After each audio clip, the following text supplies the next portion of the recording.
Sa disgrasya sa Mandaue City, usa ka taxi nga nabuthan og ligid ang misungag ngadto sa usa ka tindahan. Ang aksidente nahitabo kaganihang udto sa Iskina Mantawi Drive ug CD Seno Street. Sa intersection nagkaabot ang usa ka taxi ug usa ka puti nga van nga gikan ug padung sa managlahing direksyon.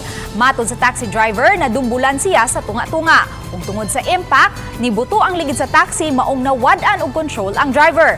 Nilahos ang taxi angtod ngadto sa usa ka tindahan daplin sa daan. Maayo na lang kay ang tag-iya anaara sa kilid sa tindahan niadtong higayuna ug wala matungod sa sakyanan.